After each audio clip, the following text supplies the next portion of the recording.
दोस्तों, मेरा नाम कौशल है और आज की कहानी हम तीनों दोस्तों की है जिसका नाम प्रिया और राहुल है। दरअसल हम तीनों कहीं टूर पर घूमने का प्लान बनाते हैं। हम लोग कुछ अलग करना चाहते थे, इसलिए ठीक हम लोग रात के 8 बजे के आसपास दिल्ली से निकल गए। हालांकि हम लोगों ने जगह फिक्स नहीं किया था कि कहाँ जाना है, लेकिन फिर भी हम यादगार ट्रिप पर जाना चाहते थे। कार को मैं चला रहा था और पीछे प्रिया और राहुल बैठे थे। वो दोनों हमेशा रोमांटिक मूड में ही रहते थे और कहीं भी शुरू हो जाते थे। मैं चुपचाप गाड़ी को चलाए जा रहा था और वो दोनों अपना काम कर रहे थे। समय गुजरता गया। देखते ही देखते रात गहरी होती जा रही थी और आसपास गाड़ियां भी कम होती जा रही थी।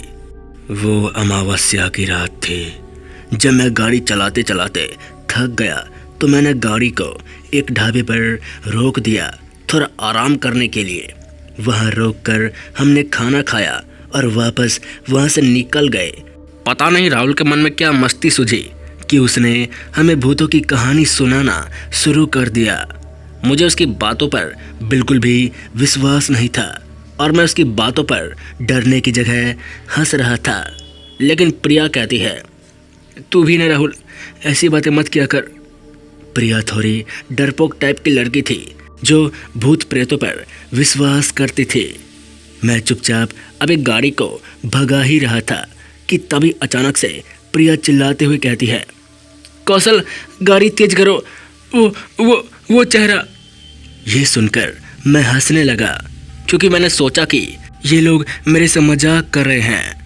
तकरीबन आधे घंटे तक गाड़ी चलाने के बाद मैंने नोटिस किया कि मैं बार बार उसी रास्ते पर आ रहा हूँ।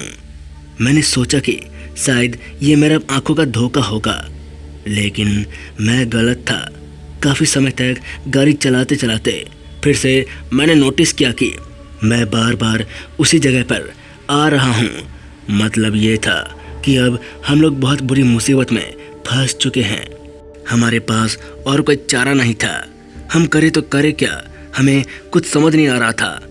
हमारे दिमाग ने काम करना ही बंद कर दिया था। फिर हम लोग गाड़ी के नीचे उतरकर आसपास देखने लगे, लेकिन पूरा घना जंगल था और दूर दूर तक कुछ दिखाई नहीं दे रहा था। अब ज़्यादा देर तक बाहर रहना ठीक नहीं था, इसलिए हम गाड़ी के अंदर वापस आ गए। अभी हम कुछ कर पाते कि तभी गाड़ी के बाहर से किसी औरत के जोर जोर से चिल्लाने की आवाज़ आने लगी। ऐसा लग रहा था जैसे वो बहुत गुस्से में हो और हम लोगों को मारना चाहती हो। जिसके बाद मैंने जो देखा वो देखकर मेरे होश उड़ गए, क्योंकि मैंने देखा कि साइड मिरर में एक खौफनाक चेहरा मुझे घूर रहा था। मैं कुछ कर पाता कि तभी वो मेरे आंखों के सामने से गायब हो गई। जब मैंने ये बात प्रिया और राहुल को बताई तो वो लोग भी घबरा गए। फिर मैं गाड़ी को स्टार्ट करने लगा, लेकिन गाड़ी काफ़ी प्रयास करने के बाद भी स्टार्ट ही नहीं हो रही थी।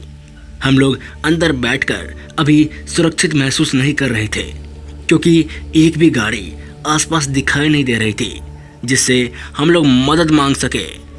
वो औरत जिसका मैंने चेहरा देखा था वो डायन के जैसे लग रही थी।